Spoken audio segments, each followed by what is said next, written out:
Welcome back, everyone, to your podcast, our podcast, the Popular Side Podcast.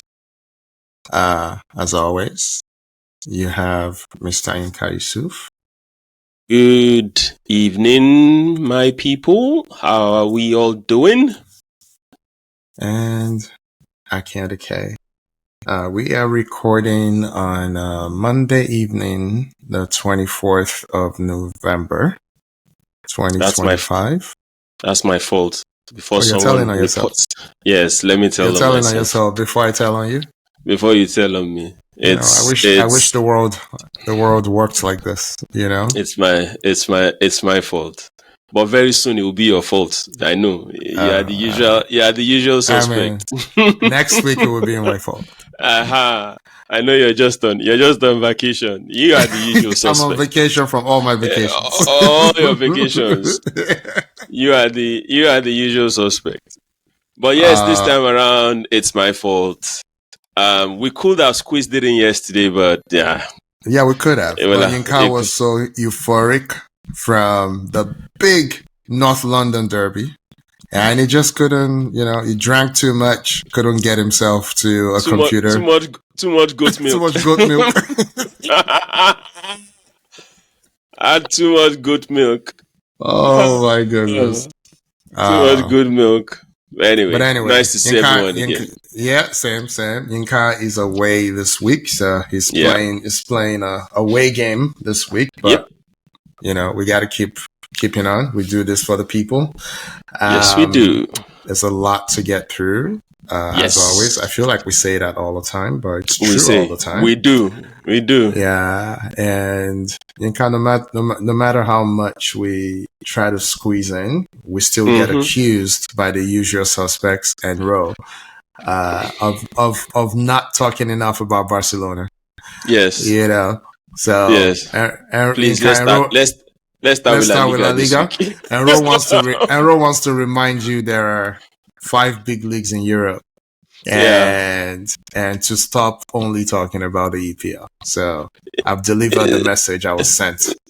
So, but this is the funny thing. Yeah. It's content, not necessarily. Yes, there are 5 leagues, but there are only 2 major teams in La Liga, right? So when we do looking forward the week ahead, by the time I look at Barca and Madrid fixtures, I'm like, come on.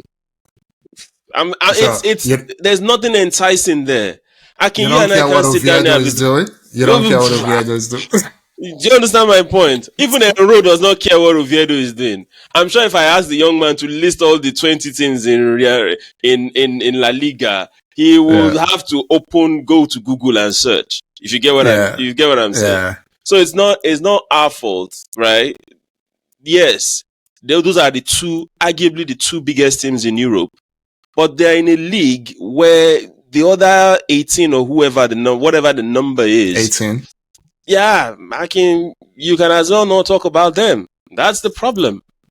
But this wasn't always the case. So, we've been teasing a special episode where we talk about larger issues in sports and out of sports. I think this has to qualify as one of the top 3 or 5 things we talk about.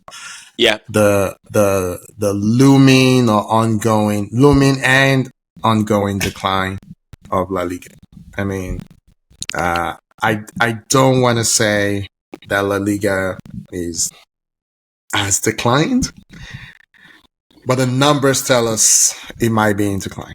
So this is not like a collapse of Syria because of what was going on in the larger Italian economy. The Spanish economy is fine. There's plenty of money in Spain. It's what the league is doing to itself, has done to itself. And it's mostly the league vis-a-vis the 2 big clubs. Absolutely. Yeah. I mean, a perfect example of what you're saying is, look at, if I ask you to list the top young defenders in Spanish league last year, you would have mentioned Arsenal player Mosquera while he was at Valencia. Yeah, at Valencia. Typically, that kind of guy does not leave for 15 or how much, whatever the 13 amount million is, pounds. 13 million pounds. does not move to Arsenal, right? Typically, what happens? He moves to Barca or Madrid. Yeah. But those guys don't have the money. That's crazy. Right? They don't. So imagine they can't afford 13 million pounds. But at the same time, I know what I'm saying is, but you get the logic. You will also look at Madrid and say, how can you see a Mosquera and you are going to pay 10 million pounds for a Trent? Do you understand? So I'm not saying that is entirely the problem. They paid 10 so they could get him so for the World Club They Cup. could get him earlier. Not knowing that Chelsea were destined to win it and become champions of the world. I'm sure that's a dig at Chelsea, not at Madrid, but we will ignore it and we will move on. Right? But you see the point. They don't have money, right? So they need to look more inwards than outwards. Yeah. But see, it's the Spanish league now, but I think that's the way every league across Europe is probably, that's the direction that they are heading towards. I understand in the EPL, there's already discussions around doing almost something similar to what's happening in La Liga, where you can only spend what you earn, right? So the old days of you can make a loss of 105 million pounds over 3 years. Over 3 years, yeah. I think those days are numbered. And then maybe that would level the playing field a bit. There was a vote. Yeah. This was a really busy week, so I didn't get a chance to really look at it, but I know there was a vote. There were 3 different things that were voted on, and at least 1, maybe 2 of them passed. So let's go do our homework and come back next week and talk about it. But there was a vote, and some things passed, and they could be consequential for pretty much PSR is done, and something else is replacing PSR. So something along those lines. Next week we will talk about what something else is. So it's squad cost ratio. That's what they call it. Yeah. But just like you've had a busy week. I've had a busy week also. I've not really gone through it like yourself too. So we don't wanna wing it for you guys. So we're not gonna talk about speculate. That now. Exactly. So we'll look at it from a lawyer's perspective and from an accountant's perspective. We will digest it and we will bring it across for you guys as from a layman standpoint, so that we can. I mean, you can get it, but now we haven't done that, so it's not going to be fair for us to talk about it. Yeah. All right. Anyway, okay. Yes, sir. Let's get straight into it. Let's the week move on. that was. Let's do a quick summary of what happened in La Liga, because we must start with La Liga. So we have to turn it over to you. We have to. So I think there was a game in La Liga this evening, Espanyol Sevilla. I'm sure you didn't even know that. You were more interested. You were more interested in United Everton. Yeah, which I did not watch, and I did not know the result until we got on this call and I asked you. I didn't know United you knew lost. They were playing. I knew they were playing. I did. So that's what. So Madrid drew 2-2 away to, who were they playing again? Remind me.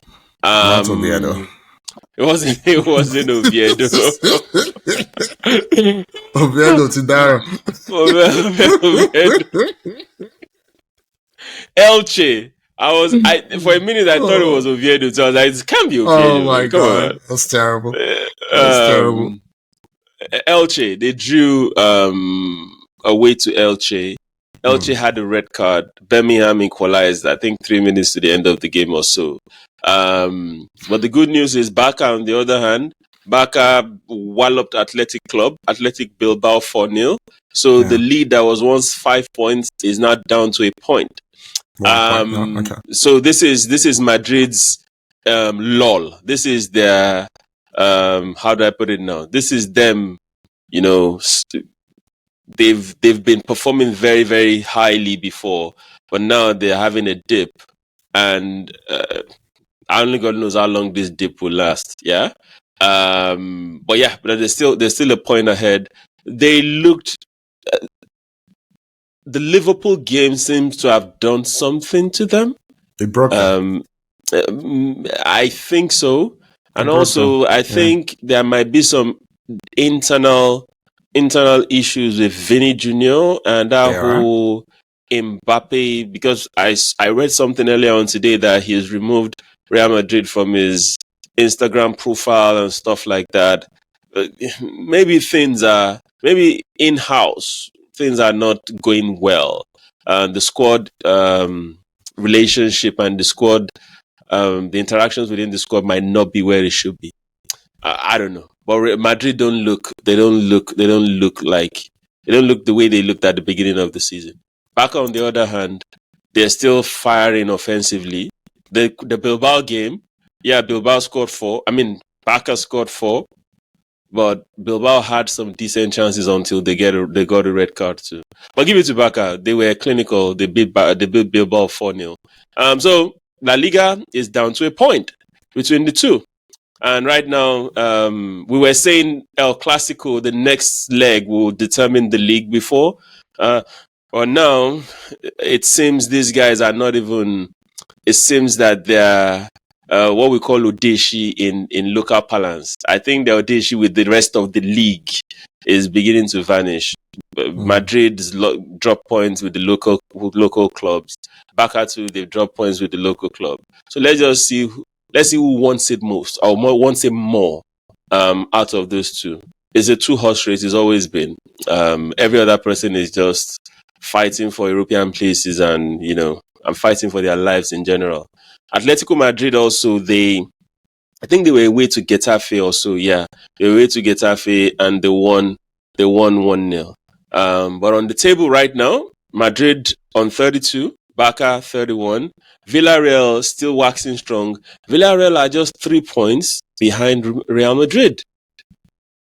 Nicolas Pepe, who the English press wanted to kill because of his £85 million signing. And in fact, not that they wanted to kill, they literally demoralized the guy. And we'll talk about this later when we talk about Florian Wirtz at Liverpool and even Alexander Isak. Yeah, we'll talk about those two later on. In comparison to the heat that Pepe got from the English press, those guys are having a ball, big time ball, right? But as it stands right now, you're right. It won't last. I don't see them as tied to contenders. Atletico Madrid are 3 points behind Barcelona. They've won 5 on the row. I think the Arsenal game kind of told them you can't defend. You have to attack also to some extent. But that's the status of La Liga. Madrid 2 draws in a row, not good enough.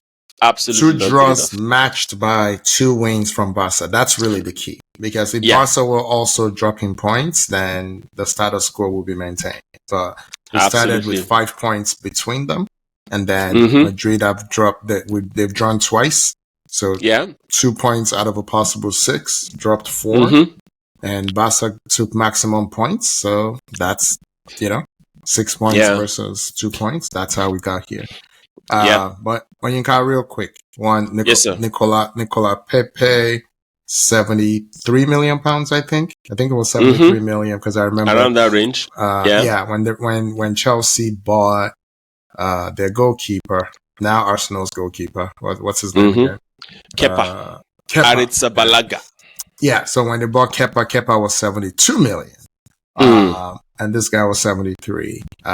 We've done this many, many times. We've compared Pepe with many other quote unquote, underperforming wings, and his numbers are much better than all of them. Much better. So, but he's French and he's Ivorian and he plays for Arsenal. He played for Arsenal. So that's 3 different strikes against him. And he's always is the truth. So in the eyes of the English press, he's never going to catch a break. So I'm not surprised. But again, I think we've talked about the origin of that deal. There was a new coach that came into Arsenal. He said, I want a right-footed winger. A right-footed left winger. He wanted Wilfred Zaha. They gave him a left-footed right winger. That was not what he asked for. It is what it is. He could have done something with it, with him, but he did. So we move on. Okay. And one more thing, Akin, before we move on, I don't know how the fixtures are structured in La Liga, But it just occurred to me that Madrid are playing 3 away games back to back to back. That's rough. very, very odd. So after the Liverpool game, they were away to Vallecano, Rayo Vallecano. They were away to Elche yesterday, right? And they are away to Girona next. It might have something to do with stadiums, either theirs or one of the other stadiums. Who knows? It might have. No, but it's maybe there's events going on. It's very odd. Maybe two away games fine, but 3 at the stretch. It is odd. But that means they'll get some home cooking. Yeah, they will get some home cooking later on too. Yeah. So anyway, but that matters though. That matters. Yeah. Okay. Let's check in. Let's check in on Liga real quick. Okay. Liga, PSG are still top with 30 points. Marseille second with 28. Lens 28. Marseille they're looking good. They have a better goal difference than PSG, surprisingly. Mason Greenwood and Aubameyang, those two they're tearing the league. I mean, they're tearing the league apart. Especially Mason Greenwood. I told you, or we discussed this the other day. I don't see that young man being in the French league. You know, I don't see him being in the French league next season. He might not come back to the EPL, but it might go to maybe Spanish league or maybe, I don't know. Italian. Maybe, I keep saying Italian. I keep saying Parma or Lazio is what I keep thinking. But or even the Milan. Yeah, I could so he's the highest goal scorer right now with 10 goals in the French league. And is like he's playing in the park with boys, frankly. That's what it looks like. So once again, like we said, unusual for French league to be competitive. What a pity Dembele. I think the gods just blessed him with 2 years of, 2 injury-free years, and he's back to his same. I just knocked on wood. I don't want to say this, right? But he's injured again.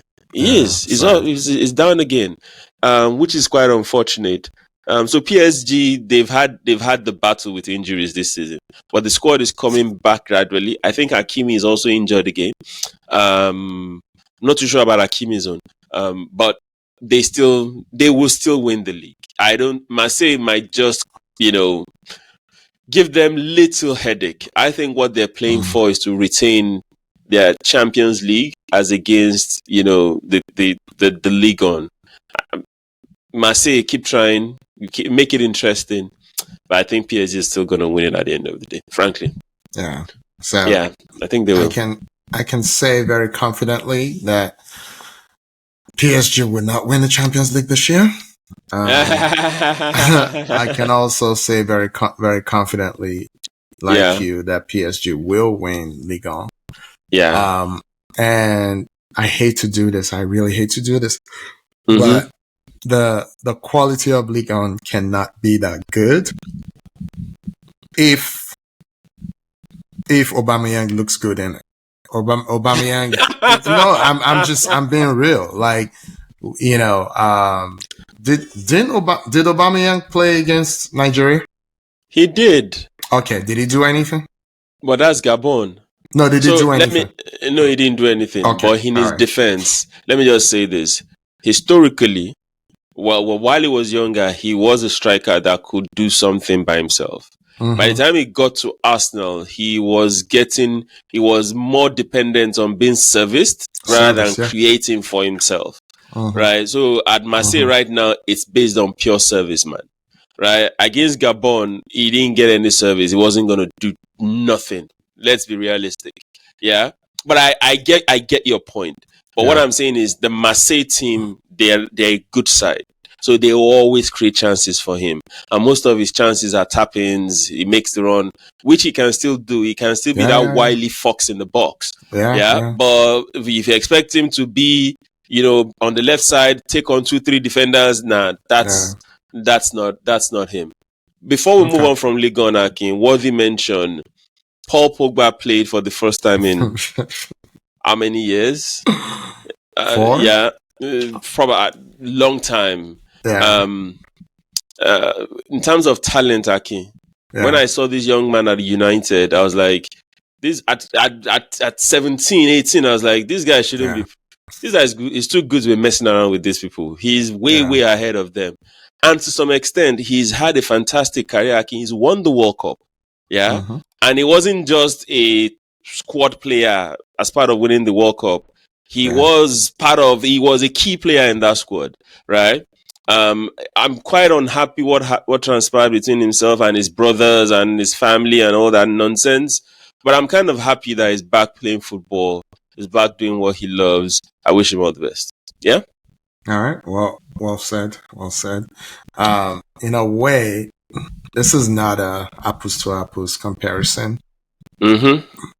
But in terms of how you influence games, I see a similarity between Pogba and Mbappe, where they can clearly be the best player on the pitch and still not be as influential as they should be.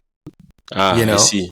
For me, that will be the running theme of both their careers. Like the talent was gaudy, the talent was undeniable. Again, they're not the same player. One's a midfielder, one's a striker. But at the beginning of this season, I predicted, I think you agreed as well, that Mbappe would get his 35 goals. Yes, and he's on 13 right now. It may not translate into titles. It is, again, for some reason, and France doesn't matter because France just has an embarrassment of talent, right? But I'm talking of when you're not surrounded by, three of the greatest players in the world at every position, right? What can you do? When the other talented person is a little crazy, what can you do? When the leadership of it all, I think it's missing for both of them, and I think that will be their legacy. It's not the talent. The talent is undeniable. Undeniable. Anyway, let's move on. All right, so Yinka, let's do Serie A, where my boy scored a goal. Yeah. Christian Pulisic scored a goal in the what do you call it? Is it Derby d'Italia, Derby de Milan, whatever it's called? Derby de Milan. The San Siro Milan Derby at the San Siro. Yeah. Inter versus AC Milan. Speak more. Yeah. So, last when we had the preview, I actually said I thought Milan was going to win. Because Inter this season, they've been Jekyll and Hyde. They've been yo-yoing like no man, like Colintia. That's what they've been doing. But Milan they were deserved winners. I'm happy for Pulisic. Was another player that he has a weak hamstring. I'm going to say that's the truth. If he sprints, he sprints too much, he pulls something. He pulls something. But he seemed to. I think maybe Milan has found a balance in playing him and not playing him too much, just to protect him. And I'm happy that he's delivering the goods for them. Syria is a rat race right now. You don't know who would. You can't even predict anything anymore. The difference between number 1 and number 7 is 7 points.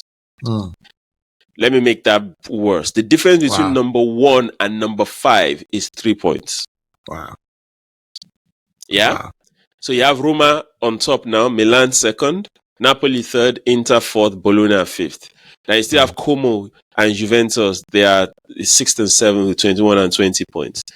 So, like you see, 27 to 21, 1 to 6 is just 6 points. Yeah, 6 points is 2 losses and the other guy winning 2. Yeah. So Syria is up for the taking. Is who wants it?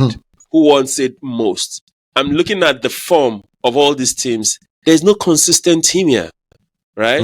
Roma that are top, they've won 4 in 5. They lost 1, right? Milan that are second, they've won 2 in 5. They've drawn 3. Napoli that are third, they've won 3 in 5. They've lost and they've drawn. Inter that are fourth, they've won 3 in 5. They've lost 2. Boyona, who is 5th, they've won 3 in 5, they've drawn 2. So you see, there's no form team. Everybody just is like anything can happen. Do you understand what I'm saying? So I don't know what's going to happen in the Serie A this season, frankly. If I tell you, I have no idea. I don't trust anybody. I don't. I think everything will shake out. I think Napoli will still have something to say. I think Inter will still have something to say. I think the January transfer window will be a little more active in Italy than usual. And that tends to happen when everyone thinks they have a shot. I don't think Bologna has a shot, but I'm not in their locker room. They may think they do, they may be like, who's going to stop us? Christian Pulisic, you remember when I said Pulisic has been maybe the best player at Milan this year. And I said last year, second best after Reinders. Again, speaking of weak hamstrings, it's just rather unfortunate. But for me, it bodes well with the World Cup coming up. In my entire life, this is the World Cup I've looked forward to the least. And it's not just because Nigeria didn't make it. Even before Nigeria didn't make it, I already said I wasn't going to try and buy tickets. This is a segue, but we talked the other day about just comparing the ticket prices to the prices 4 years ago. They're times 10 for each category. Some more than times 10. I can't do that. I can. I'm just, and what they're about to do potentially during the draw, you heard about this on December 5th. They're already talking about some award they want to give Trump. Because Trump is now winning the Nobel Peace Prize, the one thing he wants the most in the world. And they're creating some FIFA Peace Prize thing for him. And the force of it all, I just can't abide. I'm not doing it. So I would not be attending the World Cup. The ticket prices will crash. Okay, I hope so. It will crash. The ones that might not crash are the games in Mexico and the games in Canada. The ones in the US. Why won't those crash? You think? Because say more. Because people want to go. So Mexico and Canada. That's what you're saying. Yes. That's interesting. People want to go to, because see, there's already, you see all these things that they're trying to give Trump, and we're not trying to make this political, is to pacify the guy in terms of US visas for fans to come and watch. Because a lot of people will troop into the US. ICE will have a lot on their hands after the US, after the World Cup in the US, and which is something he's inherently apprehensive about. So they need a situation where once you have a ticket, you should have a visa to the US. That is what FIFA wants. Yeah, it's well said. Yeah. So right now the ticket sales might look like, because for example, I was on queue to buy tickets. I just didn't bother. I didn't bother. I was on queue for the Canadian one specifically, and they said, "Sorry, you're not eligible," or whatever. I can't remember the terminology that they used. I didn't even bother for the US. A lot of my friends didn't even bother for the US. People were targeting the Mexican ones and the Canadian ones. Yeah. Because I don't want any embarrassment, man. I don't want to come to the US and roughing you up for no good reason. Imagine I staying waiting at the exit of the stadium gates, and which sounds ridiculous, but it's something that can happen. I could see it. I could totally see it. You don't need all that. Okay. All right. Let's do Germany, where. Do we need to do Germany? No, something did happen. Bayern finally dropped points, right?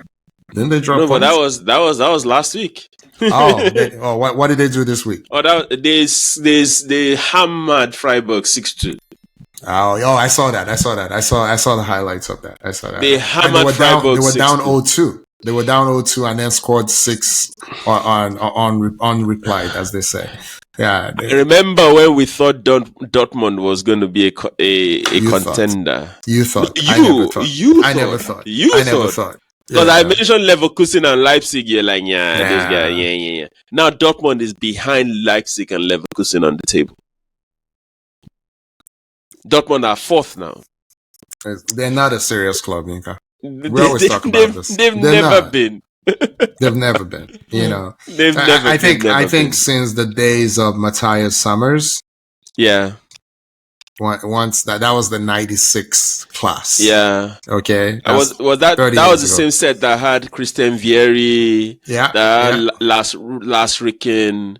Yeah, that set. I think that was the last time they were serious. After that, they've had great players. They've just given them away.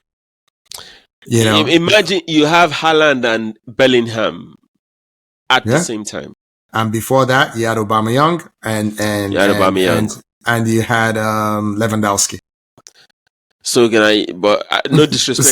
no disrespect to Girassi. Girassi is not in the same zip code. Is not in the same zip code as any of those four that you've mentioned. Yeah. You know, it's unfortunate. You know, but anyway, it is unfortunate. Okay, so let's set this up because when we talk about the Champions League, we will talk about Bayern versus Arsenal. Bayern at Arsenal on Wednesday. On Wednesday. So Bayern is doing well. They've only dropped however many, but they haven't dropped any points in Europe. They've only dropped 2 points this season. They've only dropped 2 points in the Bundesliga. All competition. Yeah. So yeah, but the way I look at it, I think they're playing a weak league. I think a guy who was struggling in England has been one of their most consistent performers, right? Who's this? Luis Diaz. Oh, I thought it was Kane you were referring to for a minute. No. Kane wasn't struggling in England. You know, exactly. Kane is their best player. Kane is their best player. Who is he talking about? What I think is most remarkable for me was, and this is the problem, like, I wish we could live in this alternate universe where social media doesn't exist or where you could turn it off. And this is what I think. Cast your mind back to the day that Musiala got injured. Yeah. And it was much weeping, gnashing of teeth, and blaming of everything. They blamed the pitch in the US. They blamed the weather. They blamed everybody. I was against the tournament, the World Club Cup, completely. Yeah. I was against everything about it. And I wasn't surprised there were injuries. But for me, it was spinning it forward. It was doom and gloom. You know, Bayern is now over. And I'm like, really? They play in the Bundesliga? Like, what? Yeah. You know, like, really? No. Anyway. I agree. Even if Kane is injured and they put Nicholas Jackson up front, they will still win. Did you see his goal? He scored the 5th or 6th one against Freiburg. Did you see it? It was like one of those Henry finishes. Oh, really? I did. Yeah, one of those. Where his body is going to the left and he's curving the ball to the keeper's left. It was actually pretty nice. So if the Bundesliga is making Nicholas Jackson look like Michael Jackson, good, right? Yeah. It's moonwalking on this fool. It's moonwalking. Great behavior. You see what we're saying? Oh my gosh. That's what we're saying. It's cutting, son. Cutting. No, but Yinka, there's what's the word? Is it fatalization? Is what I'll call it, where everything becomes everything, if that makes sense. Like every single thing becomes the only thing. Like and every fan base does it. You know, I've been on record saying Arsenal fans do it more than anyone. Like case in point, and we're segueing to the Premier League now. Yeah. Case in point. Oh my God, why do we need this international window? It is so bad. You know. Gabriel got injured. Players get injured all day. Like every. You know, Players get injured all the time. Players get injured in training. Players get injured the last international break before the World Cup, and they don't go to the World Cup. Players get injured at the World Cup, like Gabriel Jesus, and 3 years later, with another World Cup looming, they're still injured. Happens all the time. There was a time when there was no social media where a certain number 9 from Brazil was injured for 2 years, right? Had pretty much no cartilage left in his knee. Miraculously made it to the World Cup and had an iconic, not just one, iconic World Cup with a funny hairstyle. So players get injured all the time, but then I'm like, but like I said last week, they bought all these players. Why are we complaining? Why are we worried about anyway? So why don't we start? Let's start with what happened over the weekend. I'm wearing a Liverpool jersey from the 90s, in honor of. Nah, you're trolling my sister. I won't take this from you. I'm trolling all of them. I'm trolling all. Nah, you're trolling my sister. I'm not gonna take this. I'll fight. I'll defend her today. That's what we're doing. But see, the good thing is, of the two of us, I've been the biggest booster for Liverpool for the last two seasons that we've been doing this. Some people might say I've given them a lot. Giving them the flowers over and over. I have. But that was hilarious. They went to Forest. It was at Forest, right? It was. No. Wait. Forest came to them. That game was at Anfield. Forest Oh dang. Okay. Well, forget it then. It was in the streets of Anfield, not in the forest. Streets of Anfield. And for me, what stood out for me, because again, I was barely watching the game. I was in and out of the house.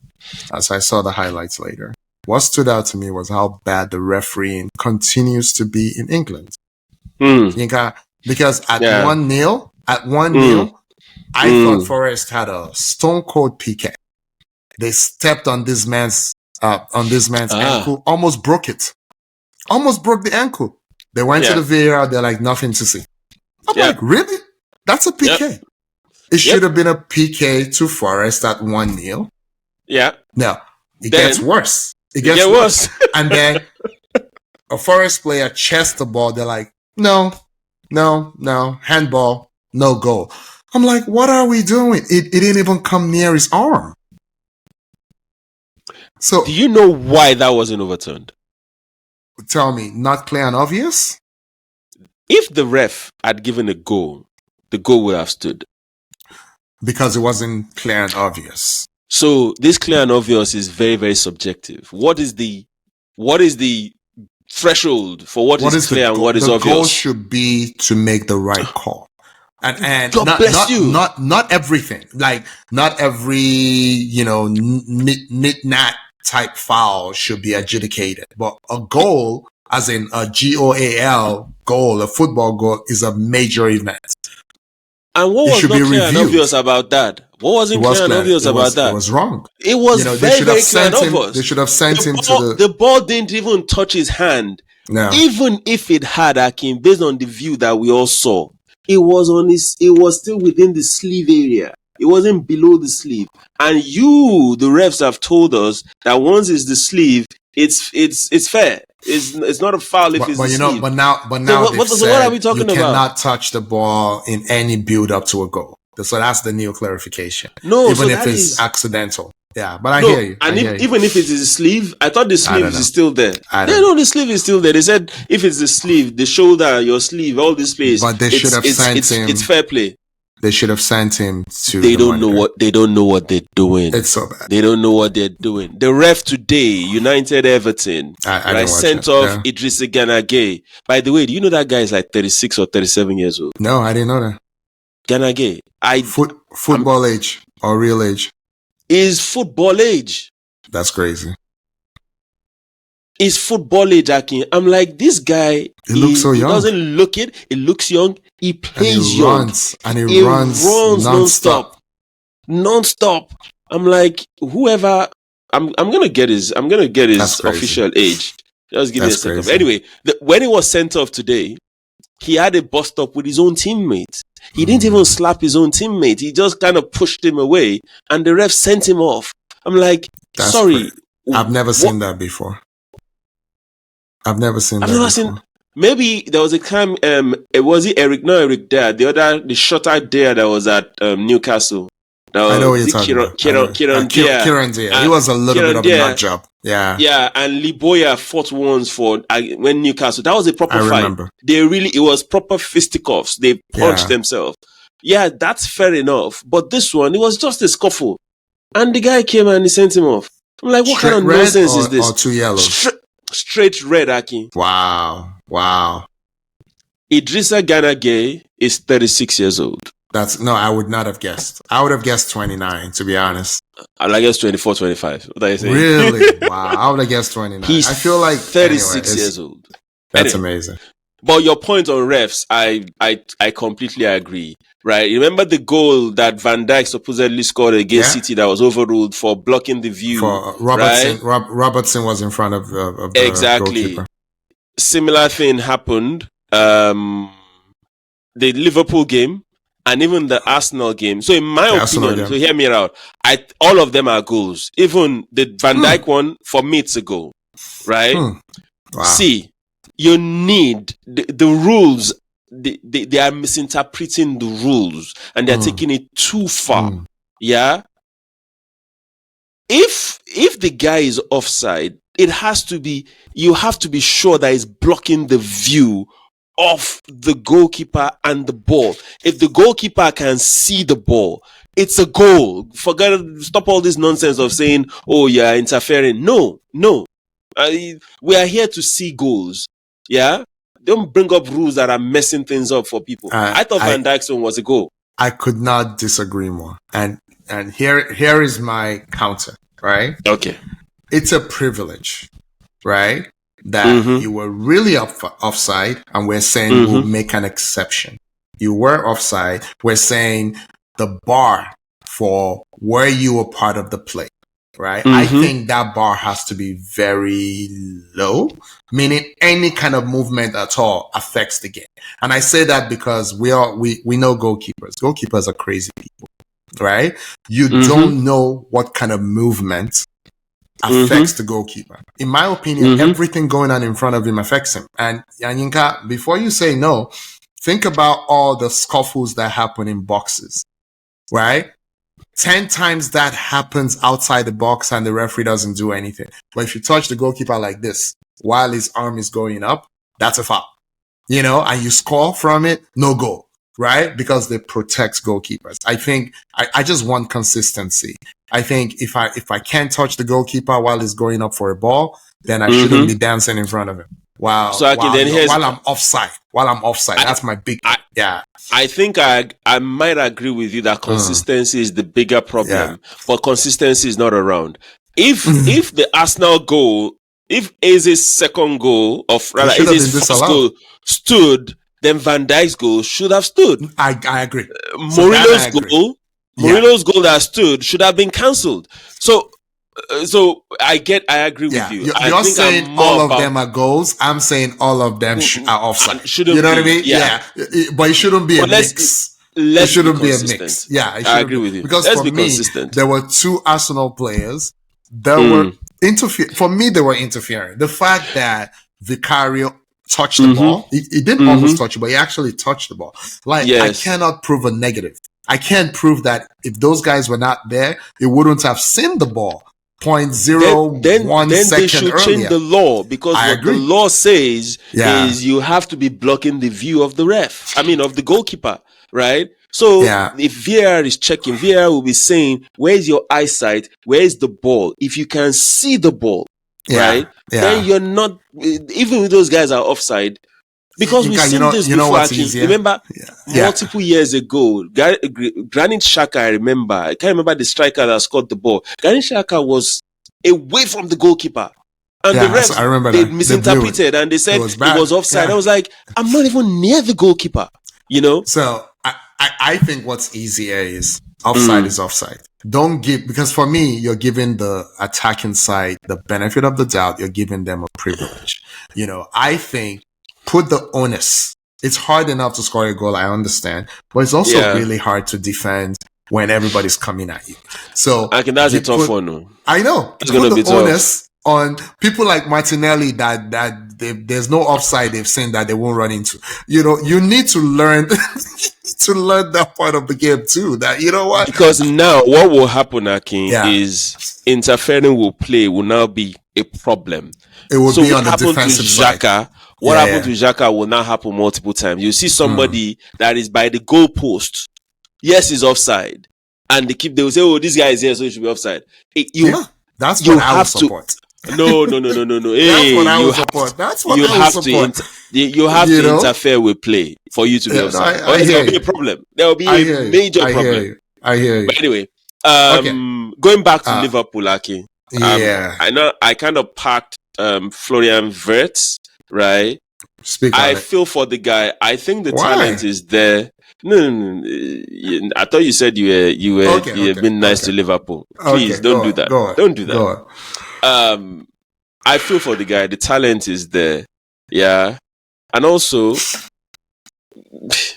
I think to be fair, I think the English press have also given him plenty grace. A lot. They don't even speak about him. They don't even say jack about him. They don't say anything about him. Aki, you and I did not talk about this before we started. No. We didn't. They don't say jack about him. It's like he's just flying under the radar. There's been more negative press on Ekitike, who has performed, than on Wirtz. There's been more negative press on Isak, who has not performed. And who was signed way later. And there's definitely been more negative press. No, more negative press on Kerkez. Yes. Way more negative press on Kerkez, who was signed early, to be fair. Yes. But Frimpong and Wirtz, nobody talks about them. It's like they're ghosts. Have you heard anybody talk about Frimpong? But I even get the one for Frimpong. Frimpong has been in and out of, injuries, injured list and everything. I know. But Wirtz has been playing. That's my point. You're replacing Trent Alexander-Arnold, who was abused on his way out. Yes. You know? So we all said he couldn't defend. Like I said, it was for me a mainstay of Liverpool, even though he wasn't a great defender. He was a great contributor, just not the best defender. So I'm sorry, you cannot be Trent's replacement and be waffling like this. I'm sorry, they should say something about Frimpong. This is crazy. Yeah. They don't say anything about him. But the VS one is what kills me. It's worse. This guy he plays, and when he plays, he's not delivered. Yeah, no. And the whole dynamics of Liverpool, it's off.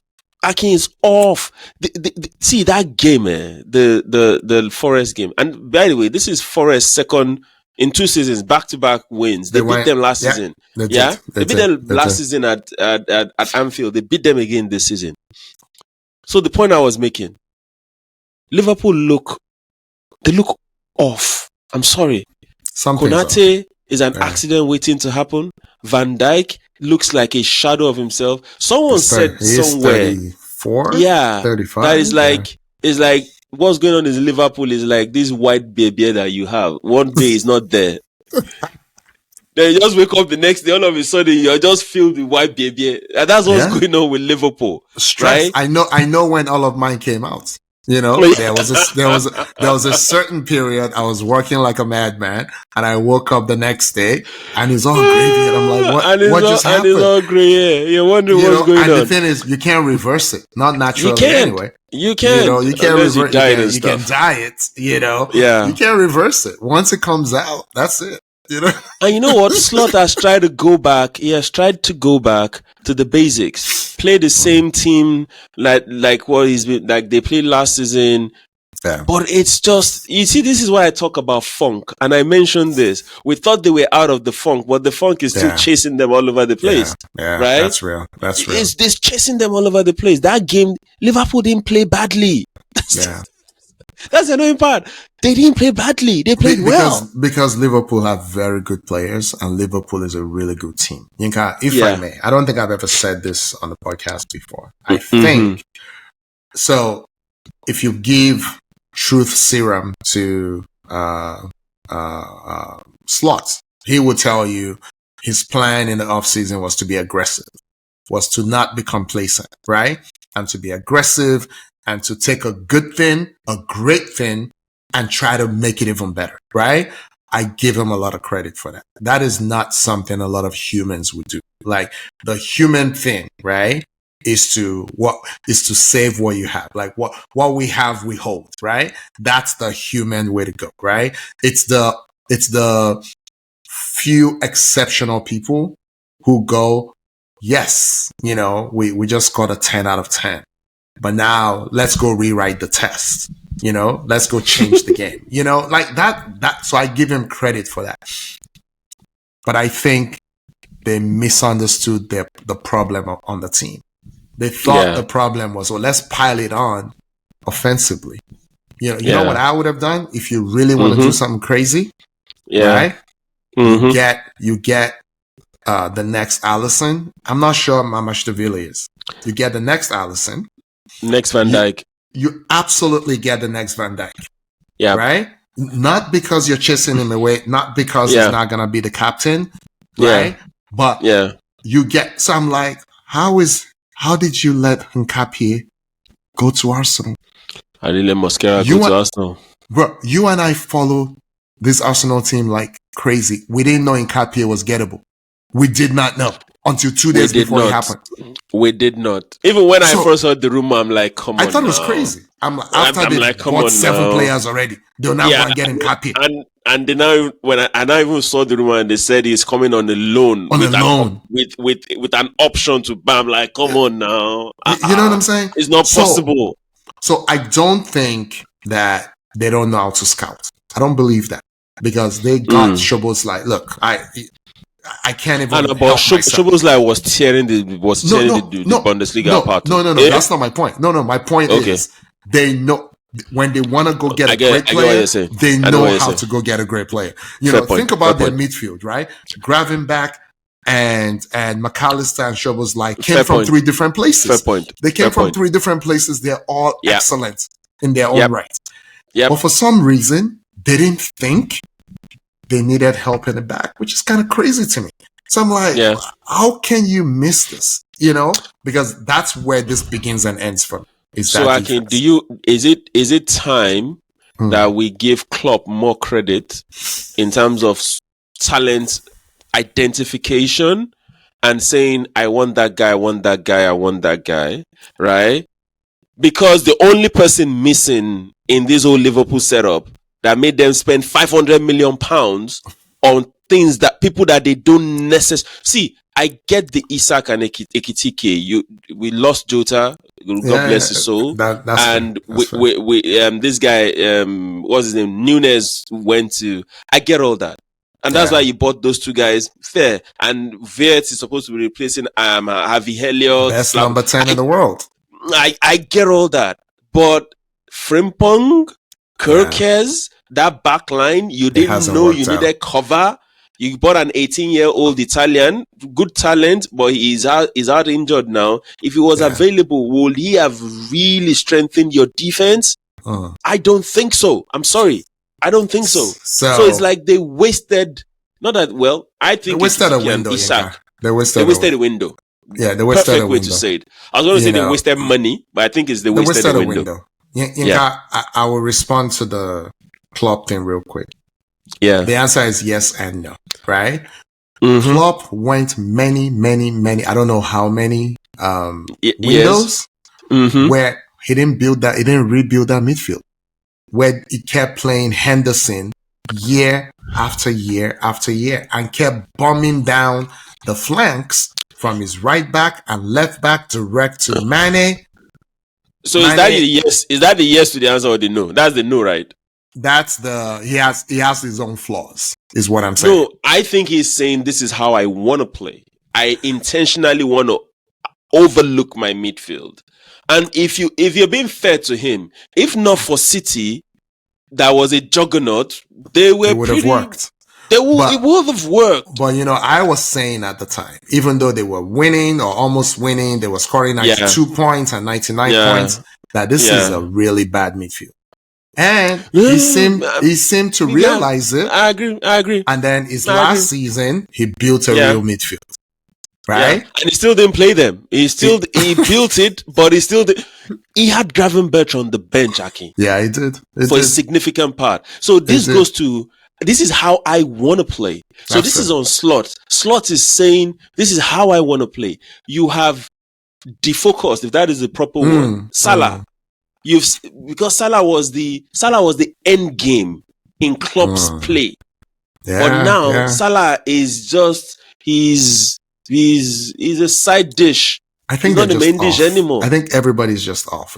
So it's still early. Let's keep that in mind. They've played 12 times out of 38. Right? Yeah. Is that even a quarter? That is more 12 than a quarter. out of, but it's not that's more than a third, actually. No, it's not up to a third. A third would be, this is about a third. So 12 and a half would be like a third. 12, 1/3. A third would be 13, yeah? Yeah. No, 13 would be 39. But I hear you. Almost. Yeah, that's what I'm saying. So 38, 39. Yeah. So this is it. So they've played a third of the season. So I don't think they're in the same crisis as where City were last year. Even though they've lost 6 times out of 12. That is really, really bad. That is really bad, Yinka. But you know why I don't think so? You know why I don't think so? Let me hear you. Okay, so City's zone was not happening all at once. It was like, we're doing good, and now we're losing. We can't come out of this funk. You can still look at Liverpool and say, Viers is yet to purr.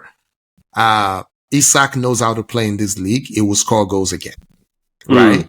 Ekitike, when he wasn't looking, over his shoulder, he knows how to play. He showed that he knows how to play in this league. There's some things that don't go out of fashion, Yinka.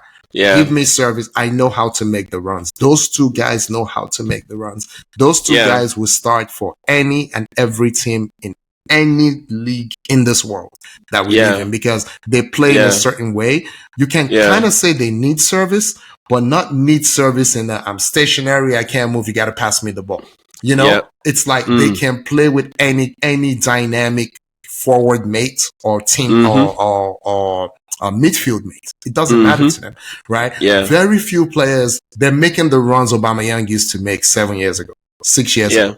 There's maybe 5 other players that do this in world football, and none scores at the Isak level. There's a lot of players that can make those runs, but they don't convert like Isak converts. And Isak can do it against all the big lumps of the EPL. We know he can do it. So Isak will come good. Ekitike has already proven that he can come good. Now, but the problem is because of all the other issues they have, we haven't even, you mentioned maybe play them together. The coach hasn't had the luxury of trying that out because so many other things are broken. Time out. I agree with you, but everything you've talked about, you've not mentioned the number one problem. And defense? That's the one you mentioned. No, exactly. I know, the coach and the defense. See, when Arteta was rebuilding and he was buying defender after defender, people thought it was crazy. We all know why now, right? The confidence in the team comes from your defense being resolute. Right now, Van Dijk and Konate are they're nowhere near resolute. Yeah. They are so porous, so off form. The confidence has sipped away from both of them. They are making schoolboy errors that typically they do not make. And once the opponent realizes that these guys are not that, we can have a crack at these people. So that aura that you had before, they're not looking at you like, I should say, this guy is not solid now. That's what's going on right now. Slot needs to focus not on the offense. He needs to focus on his defense and how his midfield can actually. Right now, you just don't concede. Then from there you build. But right now, he's just focused on how do I make verse tick? How do I make a kitty? No, that's the wrong focus. I think that's the problem. In addition to everything that you said. How do I stay solid? How do I stay solid? Because they didn't play badly, Aki. But what's their name? Forest just like, we can't take these guys. Yeah. And But Inka, we spent way too much time on this, but I would say someone like Gravenberch too, right? He needs to do more, right? So, because if you want to be considered in the same class as a Rice or a Rodri, then when people are messing up behind you, you need to go sit yourself between those center backs and start playing out with them. You need to give them confidence. You know, the coach you need needs to do tell more him. of that. The coach needs to tell him to go sit between them, right? And give them the cover they need. Yeah. That's the way I see it. And the luxury he has is, I don't want to speak hyperbolically, but I think Szoboszlai may be the most athletic box-to-box guy in the EPL. I think he may be. Not really, but I'll give you that. Most athletic, good box-to-box midfielder in the league. When you have Rice, you can't be mentioning Szoboszlai. I'm sorry. I don't know who is more athletic. Is very athletic. Don't go there. Don't go there. Okay. People will come after you. but Szoboszlai is very athletic. But you know, forward, just keep that in mind. Like there's no corner he wants to get to that he doesn't get to. You know what I mean? I think of course, Rice is like that too. I hear what you're saying. I think what you're saying is he pops up in multiple places, critical times, and you're like, dude, you're there now. Do you understand? Well, how does he get there? That's I think that's what you're saying. Yeah. But but when you say box to box is a player that defends the same way they attack. Yeah. In that midfield three, he has the least defensive liability or defensive responsibility out of the Liverpool midfield. They don't give it to him, but he does it anyway. Exactly. Okay. Exactly. So McAllister has that defensive. But he does it. I think we're saying the same thing in a different way. He and Rice don't start in the same nominal position. That's fair. Exactly. He's pretty much the most advanced of his three. And Rice is the second most advanced of his three, if that makes sense. Rice is just anyway. But okay. It's just so I have some questions for you so that we can talk about the other people, right? Okay. I had which way Liverpool, and I think we've dealt with Liverpool already. Can I answer that real quick? Which way Liverpool? So call me crazy. Yes, sir. I don't think they're out of the title race. So Akin, they are currently 12th. They've played 12. They have 18 points, goal difference of -2. Right? So that means they are 4 points. Okay, I think I can get that. They're 4 points behind City. So for me, right? Again, you taught me this, right? It's about. So I would say I will mix up your point of view and my point of view. I always feel like your thing is how many people do you have to leapfrog? I will modify that with how many people can actually win the league and how many of them do you have to leapfrog? To me, it's still just 3. I don't consider Chelsea, which we'll talk about. I don't consider that. I think it's still Arsenal. That was going to be my next question. But... City, right?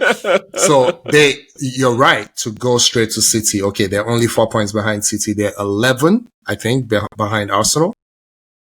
They're 11 behind Arsenal, yeah. Okay, so we've seen Arsenal get caught when they were 10 points ahead of City. Yes. That's 1 point. Right? Yes. So I cannot in good conscience say this is not possible. No. See, anything is mathematically possible until May when realistically. No. But what I'm saying right now is, can they catch Arsenal? Yes, they have. They only played 12 games. We have 26 games left. To go. Right? Yeah. And it's just 11 points. Of course, they can catch Arsenal. But my point is what's the probability of you catching Arsenal? Catching Chelsea, catching City, which is why I said if you have 4 points behind City, right, and we say City's in contention, then it's of course doable. You are in contention too, yeah. But based on what you and I are seeing with our 2 eyes like this, right, unless they need to get out of this funk fast enough, and they need to maintain a run of form, win games back to back. They need to win 10 in a row. They really need to win 10 in a row. Hear me out. We're in December. Salah is going to Nations Cup. AFCON, yeah. Problem. Anyway, Could it be a solution? Could it be a solution to that is living a problem? Could it be? Right now, he's not doing anything. You know, when I said that now, that thought actually flashed through my mind that maybe could that be the solution? Maybe that's it. Maybe if Salah is off, maybe that's when they will then everybody will realize. Because right now, the Slot want to be the coach who benches him. Didn't he try in one of the games that it backfired? Maybe one game. I think it was one game also. So he's tried Wirtz from the left. Maybe it's time to try Wirtz from the right. From the right. Anyway, I don't envy Slot. I don't ask your second question. You can. So second question, right? Which you actually already answered, kind of. Are Chelsea title contenders? Okay, I'm sorry. I forgot that my daughter is supposed to be watching this. So I was gonna say. I know what you're gonna say. Yes, and I will have censored you. Exactly. So I'll just say no. No. So for me, it's very simple. You are what you consistently do. That defense is for me is the problem. So if Arsenal had a regular defense, I'll be like, okay, any Tom, Dick, and Harry can compete. Arsenal has an otherworldly defense.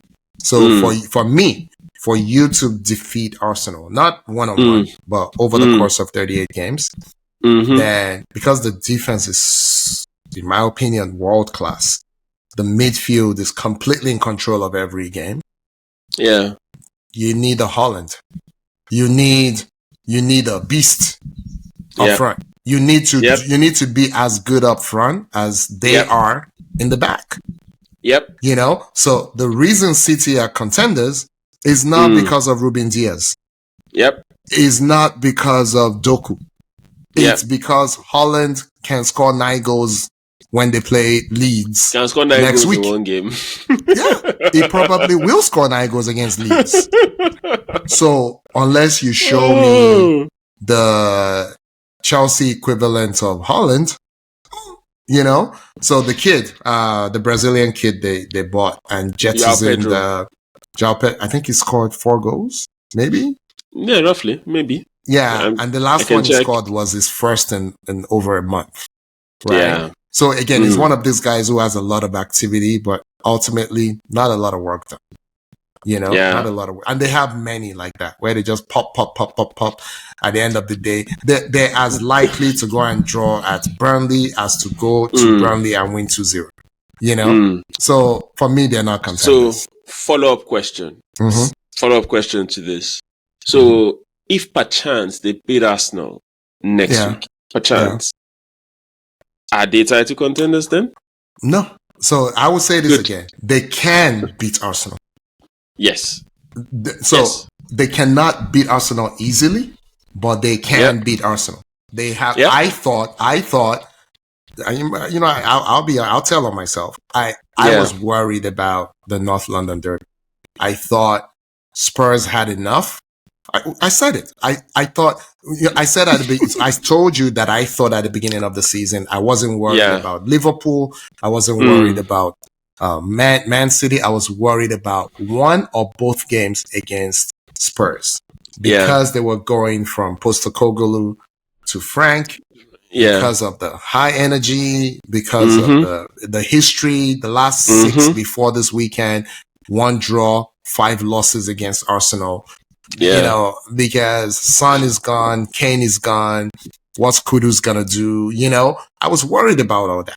And I was very worried about this weekend because I think they have the capacity to beat Arsenal. I was very worried. But it doesn't make Spurs title contenders. I think Chelsea can be on a good day at their place. Absolutely. But they're not gonna beat Arsenal 3-0. When was the last time Arsenal considered 3 times? But they can make it 2-1. But they're not title. What are they going to do the next time they face Villa? The next time when they go up to Newcastle? You saw what Newcastle just did to City. I don't know, bro. I don't think. Yeah. So See, that's the truth. I agree with you. Anybody can beat anybody in the EPL, and this is why I believe it's still the strongest league. It doesn't have the best teams? I would say it doesn't have the best teams. You believe Arsenal is the best? I don't believe it is. But I believe, who is the best? Yeah, now you see your life. Who is the best? Is your life. But what I'm saying is, right? If you don't bring your A game, even Wolves will shock you. That's what Wolves will shock you, and that probability is highest in the EPL of anybody beating anybody is the EPL, Newcastle, City, man. I told you, right, that Newcastle, there are some home games this season that every single team should be careful about. Yeah. Newcastle, St. James's Park. Sunderland at the Stadium of Light. Yeah. And Arsenal at the Emirates. You better come with you you have to bring your A-star game in any of those matches to get something out of it. I would agree. And this is the news to everybody in the EPL. Newcastle has something else at home. See that their stadium, that 12 man, their fans, it kind of just gives them some demonic might not be the proper word. Supernatural. Supernatural. Thank you. It gives them some supernatural kind of edge, and they turn into something else. Yeah. They turn into something else, right? So I didn't see the whole game, but then I told you last week, I said I fear for City. You did say that. Yeah. I said it. I said I fear for City and Newcastle. Yeah. I thought they had enough to overcome, but apparently they did not. They did not. I'm happy about the result, but it just tells you this same Newcastle can go next week. I don't know who they're playing next week. It might be away to Fulham, and they will get spanked 4-0. So you got the problem with them. So one, they had the misfortune of losing Isak, all the drama, all of that. I feel for them, not their fault, whatever. But they've had very bad luck. That match against Liverpool, I mean, come on. Like, playing 10 men against Liverpool, and they almost pulled it off. 12 minutes of added time. I mean, look, how do you prepare for that? It is what it is. Yeah. With 10 men. So that's been really bad. But Arsenal at Newcastle was the turning point in Arsenal's season, in my opinion. Yeah. We've been waiting for dips or whatever. I would argue Arsenal started the season with a dip, and Arsenal at Liverpool was the turning point where they're like, hey, we can't sleepwalk into these games. Since then, nobody has accused Arteta of playing with a handbrake on since that matchup. That was it. So Arsenal needed these guys to slap them around a little bit, overcome that challenge. And unfortunately, City couldn't overcome the challenge. They couldn't. Was 2-1 in both games, but Arsenal scored the 2. City couldn't. So I hear you and I agree with you. But more importantly for me is, I know I talk about field tilt and who looks more dangerous. In the Arsenal Newcastle game, Arsenal looked more dangerous. That's true. But in the Newcastle City game, Newcastle looked more dangerous. Apart from there was one clear chance that Foden had in the first half that he should have scored. Other than that, the goal they scored was a shot that passed through 10 legs and still passed through the goal. It was a great shot. But you could tell by how much they celebrated that equalizer.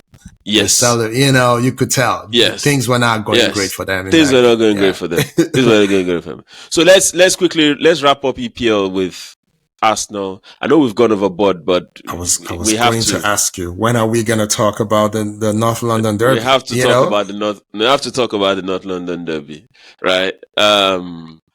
And I will let you take the lead on this. Thank you. Yes. I appreciate it. I thought you'd never ask. I've been waiting. I'm not going to mute my mic. I'm going to mute my mic and drop my mic so that you can just have fun. Oh, okay. All right. So we're already at a minute, an hour and 14 minutes. So let's see if we can do this in 5 minutes. We don't want people, turning us off or whatever. So for me, like I said, to be fair, I respect Thomas Frank a lot as a coach. People calling for his head is shocking to me. Man United fans saying, "Oh, thank God we didn't hire him." For me, that's the wrong attitude. I respect coaches who put in work, right? I don't think he has a work problem. I don't think he doesn't work hard problem. I think Postecoglou did. I think he has a talent problem. Coaching talent and player talent. This is what I mean. Pep Guardiola is a superstar, right?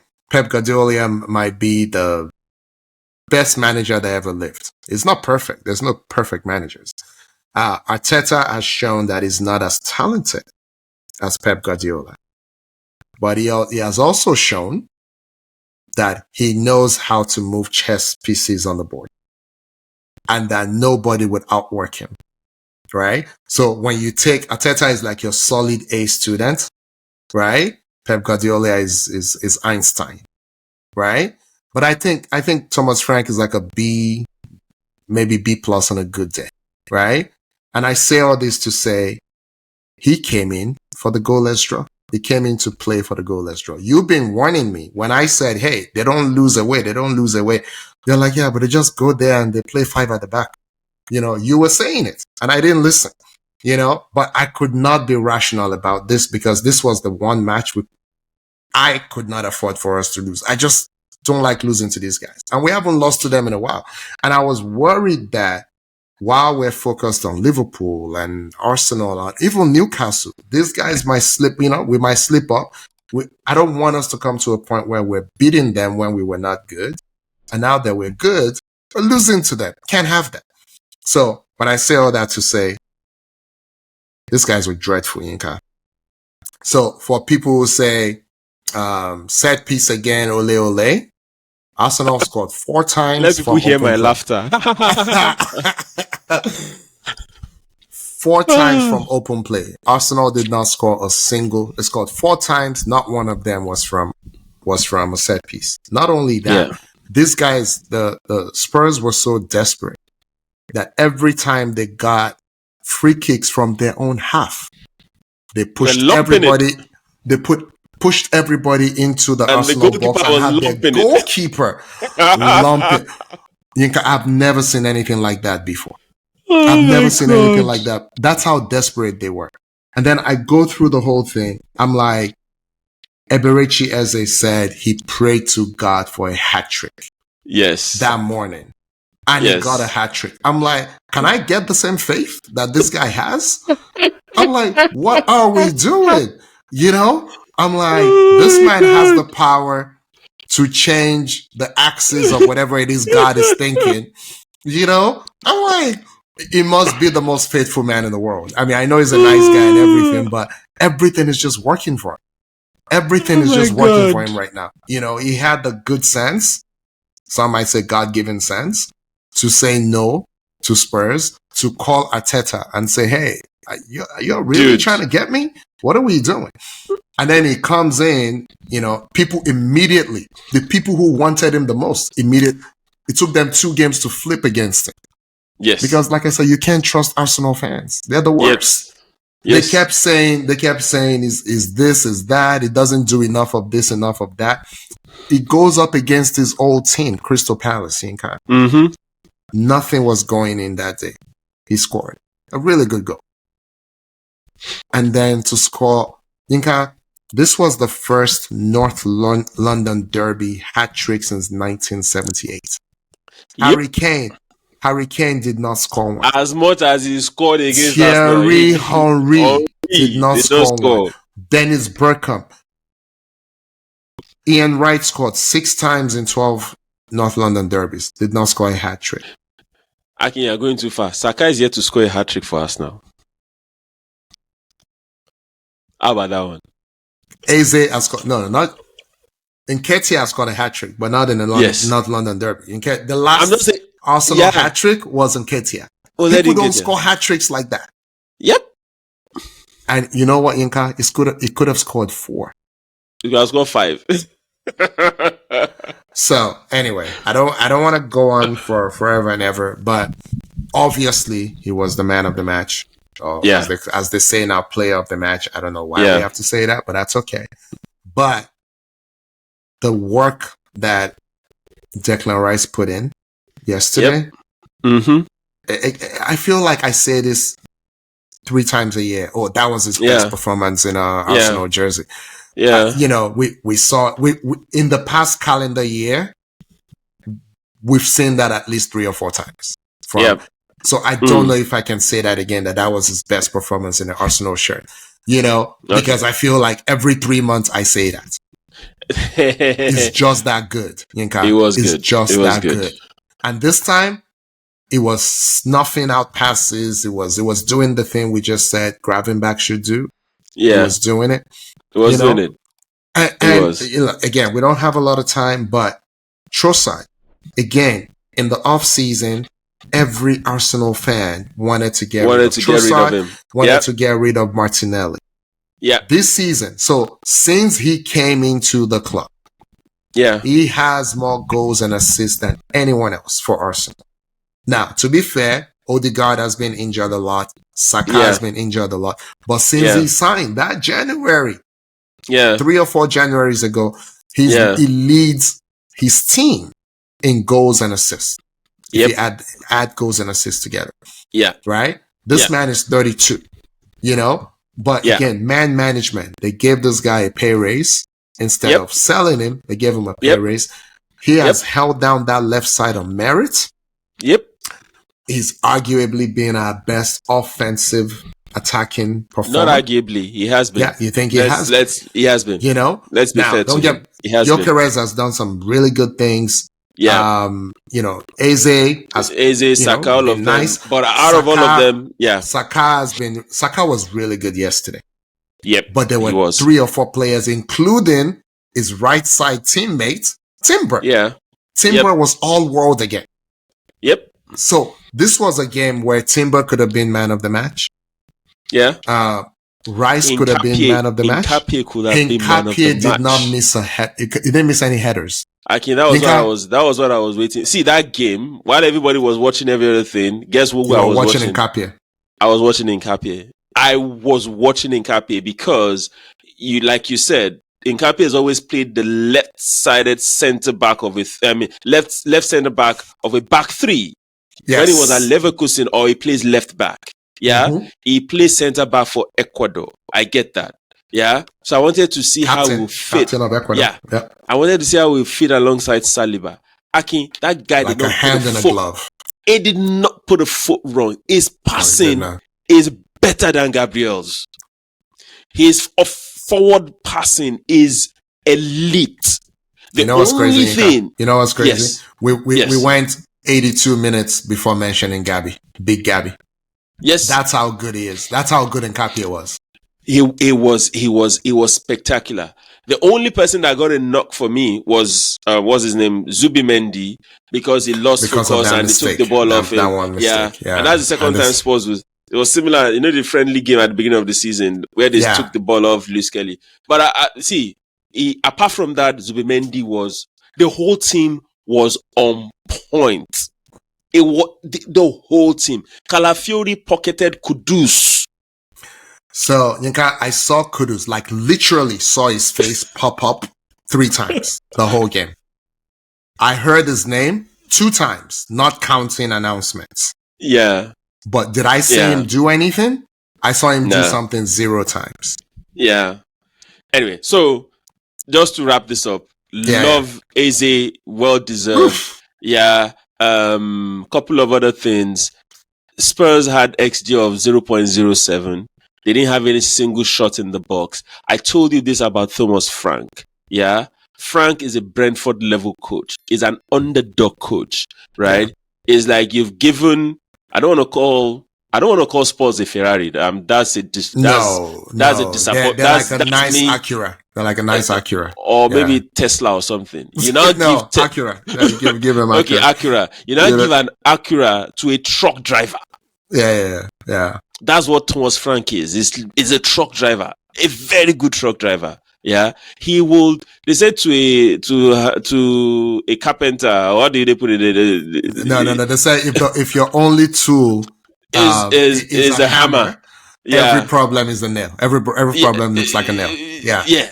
So that's why the guy was winning. So that's why he was very, very good away from home. At home, when he needs to come out to open and up, play, they don't know how to. So that was the only. So the only way he could come to the North London derby to play that's his only hope. And what messed him up was Arsenal scored early. Yeah. So his whole game plan, Arsenal scored in the first half. So his whole game plan scattered. Yeah. His whole game plan scattered. The game plan of trying to go for a goalless draw, which is crazy. Exactly. Which is crazy. So you will see neutral people, for example, Goldberg, this Man United guy on YouTube. He was like, who now likes Arsenal? It's amazing. We've made a convert of him. Yeah. When Trossard scored, that's exactly what he said. It was like, wow, this is a North London derby. This is not how Spurs, you can't come to this game and play 5 at the back, right? Yeah. You play 5 at the back and your wing backs were, what's his name? Jet Spence. And who was the other guy on this side? They were also defensive in nature. In addition, you now play 2 center defensive midfielders in Palinia and Bentancur who can pass. Yeah. So what were you planning to do, man? What were you planning to do? When I saw his subs coming on, I'm like, this man has Kolomoani. He has Xavi Simons, you know, on the bench. I'm like, this doesn't make sense. It doesn't make sense. So he deserves the beating that he got, Aki. That's my that's the summary of my whatever. If he had come with a more aggressive, more purposeful play, and I would have said, okay, fair. But it deserves everything that comes his way. Even if his people are saying fire him, you deserve that. For coming to a game like the North London derby with that mentality, with that mindset, you deserve to be fired. It's a sackable offense. I'm sorry. It is. Question to you before we move on. Okay, go for it. So, someone asked me this. Yeah. I was like, so what happens to Ødegaard with this Eberechi? So the camera panned to him. Yes. After the hat trick. Yes. Right? I don't read lips. I don't read body language.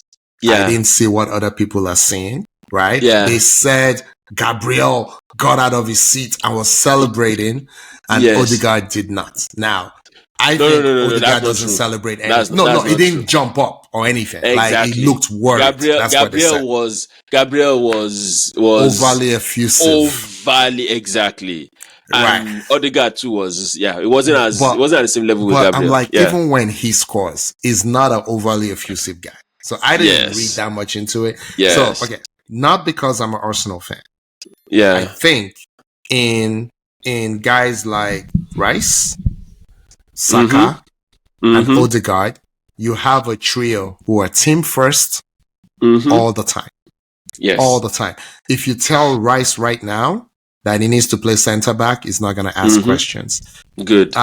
If you move Saka to left back again, he would do it without asking questions.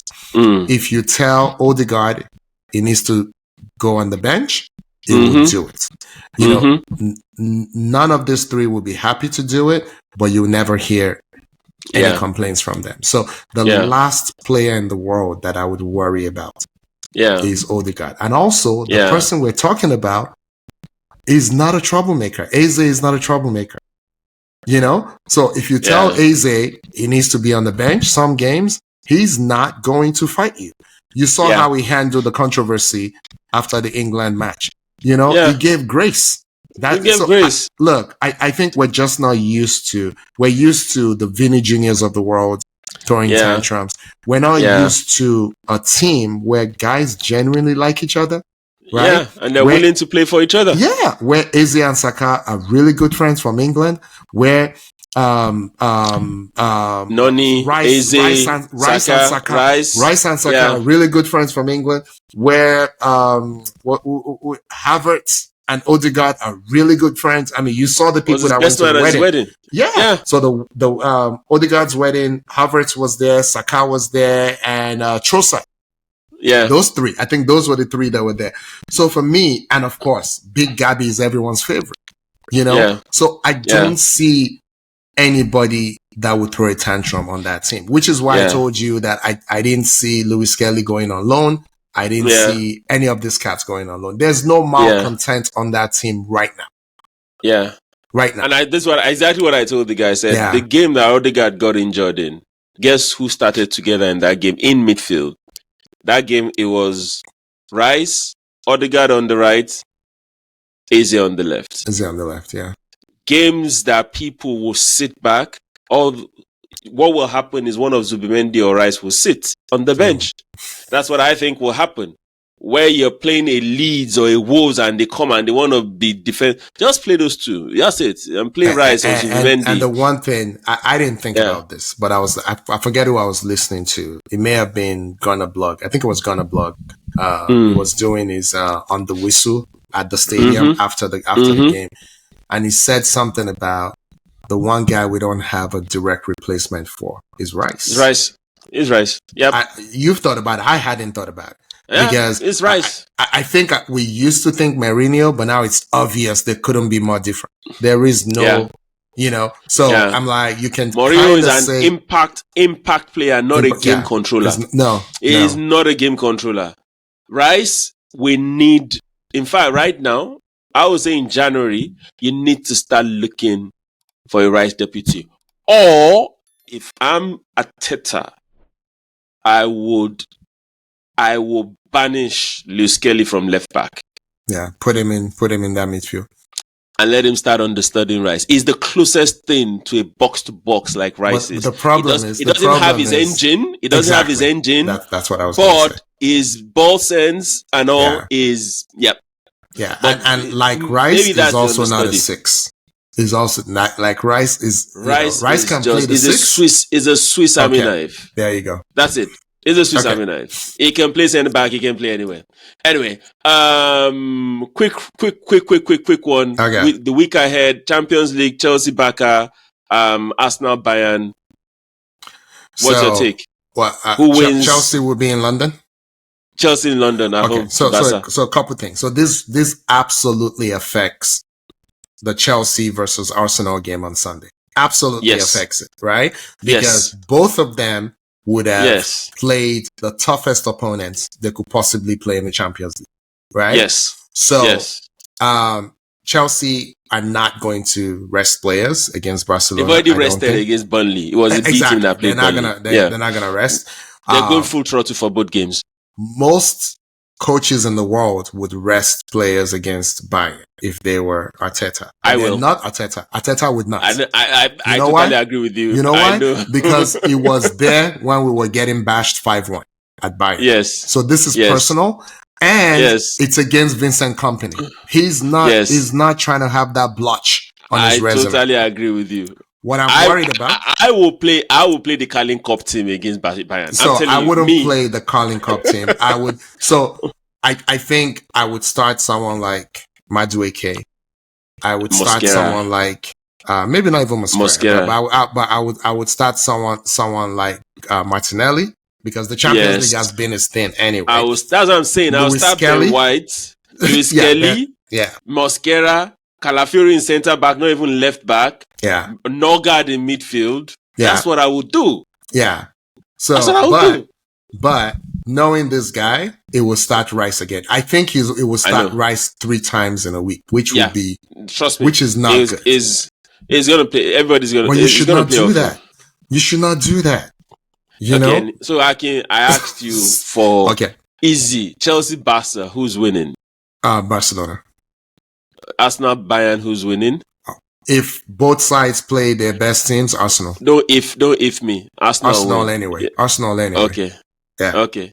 I think I kind of agree with you. Yeah. The next weekend, Chelsea, Arsenal. Who you got? 2-1 Arsenal. Arsenal 2-1 Arsenal. 2-1 Arsenal. Oh, okay. Anyway, what's your take? I'm at the Arsenal. Yeah, Arsenal will beat Chelsea. And I think Arsenal will probably, something tells me they'll lose to Bayern. But because yours truly will be at the game. Oh, you didn't tell me. You were trying to get tickets, but you didn't tell me you got tickets. I got Is it Tuesday or Wednesday? It's on Wednesday. Oh, okay. Because yours truly will be at the game. I'm jealous. my good luck. I've been to plenty Arsenal games. I've only been to one that we lost. It was Swansea at home, and once Swansea beat us. This was years ago. Was it 2-1 or 3-2? It was 1-0. It was a fluke goal, 1-0. They beat us 1-0. Oh, this was in 2012 that guy or so. that used to do this, he scored. God bless you. Michu. What's his name? Michu. He scored. I remember that game. Yes. So that's the only Arsenal game I've been to that we did not win. So I have a good record, very, very good record. Okay. Yeah, that's 90-something%. So fingers crossed. But anyway, Aki, I think that's it. We're done. All right. So no donkey of the week. Everybody's feeling good. Nah, I'm in a good mood. You're in a good mood. And okay. I didn't see enough games this weekend to decide who's donkey or not. I'll have given it to the refs again though. But I'll let you take us out this time around. We can give it to the ref every week just by default. All right. So we've gone an hour and 35 minutes. So thank you, Yinka, for playing. Yes, sir. For playing while on the road. Appreciate you bringing all your equipment. Thank you, everyone. So we need to keep pushing towards 2,000 subscribers. So please tell people about us. Send clips to your friends and make sure they subscribe. Lots going on this week. We'll be back.